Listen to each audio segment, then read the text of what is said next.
சற்று முன் கிடைக்கப்பெற்ற மிக முக்கியமான செய்தி ஒன்று வெளியாகியுள்ளது. தமிழகத்தில் 2026 சட்டசபை தேர்தல் தற்பொழுதே சூடுபிடித்துவிட்டது.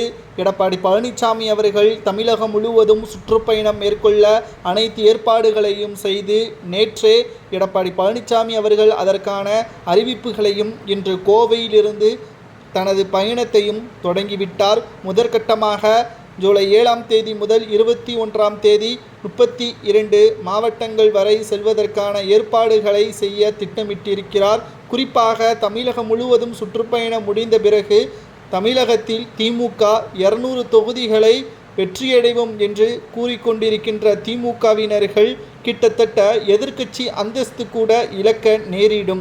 திமுகவின் கூட்டணிகள் கவனமாக இருங்கள். இனியும் திமுகவுடன் கூட்டணி அமைத்தால் உங்களது தலையில் நீங்களே மண்ணெல்லி போடும் விதமாக மாறிவிடும் என்று எடப்பாடி பழனிசாமி அவர்கள் கூறியுள்ளார். 2026 சட்டசபை தேர்தல் அதிமுகவிற்கு சாதகமாக வருமா, திமுகவிற்கு சாதகமாக வருமா என்ற பல்வேறு கேள்விகளும் உங்களுக்கு எழலாம். மூன்றாவது ஒருவர் இருக்கிறார், அவரை நாம் மறந்துவிடக்கூடாது. தமிழக வெற்றி கழகத்தின் தலைவர் விஜய் அவர்கள் தனித்துதான் போட்டியிடுவதற்கான அனைத்து சாத்தியக்கூறுகளும் இருக்கிறது. 2006ஆம் ஆண்டு விஜயகாந்த் எப்படி கிட்டத்தட்ட 10% வரை ஓட்டு வங்கியை வைத்திருந்தாரோ அதேபோல்தான் 2026லும் தமிழக வெற்றி கழகத்தின் ஒட்டுமொத்த மாற்றமும் உருவாகும். கிட்டத்தட்ட திமுக எதிர்க்கட்சி அந்தஸ்தை கூட இழக்க நேரிடும். அதிமுக ஆட்சியை அமைத்தால் தமிழக வெற்றி கழகம் எதிர்க்கட்சியாக கூட வருவதற்கு வாய்ப்புகள் இருக்கிறது. அடுத்து 10 ஆண்டுகள். ஏற்கனவே இன்று காலையில் ஆர்பி உதயகுமார், ஜெயக்குமார் போன்றவர்கள் திமுகவின் கடைசி முதல்வர் ஸ்டாலின் தான், அதனைத் தொடர்ந்து இனி திமுகவில் இருந்து யாரும் முதல்வராக பொறுப்பேற்க மாட்டார்கள் என்பதை ஜெயக்குமார், சி.வி. சண்முகம் போன்ற அதிமுகவின் மாஜி அமைச்சர்களும் மூத்த நிர்வாகிகளும் தெரிவித்துள்ளனர்.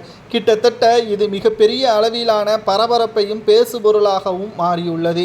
முதல் பயணம் அதிமுக தனது அறிக்கையையும் திமுக சொன்ன வாக்குறுதிகள் பற்றியான விவாதத்தையும் ஏற்படுத்தியுள்ளது. விவசாயிகளிடம் இருந்து தற்பொழுது அரசியல் பயணத்தை மேற்கொண்டுள்ளார் எடப்பாடி பழனிசாமி அவர்கள். கருத்து கணிப்புகளும் இனி வெளிவர தொடங்கும். திமுக மக்களவைத் தேர்தலில் 39 தொகுதிகளில் வெற்றியடைந்திருக்கலாம். சட்டசபை தேர்தலில் நிச்சயம் எதிர்க்கட்சி அந்தஸ்து கிடைப்பது கூட கடினம் என்ற தகவல் சமூக வலைதளங்களில் வைரலாக பரவி வருகிறது. உங்களது கருத்துக்களை கூறுங்கள். 2வது முறை திமுக வெற்றியடையுமா, அல்லது எடப்பாடி கூறுவது போல் எடப்பாடி பழனிசாமி அவர்கள் தலைமையிலான ஆட்சியும் எதிர்க்கட்சி அந்தஸ்தை திமுக இழக்குமா என்பதை கூறுங்கள்.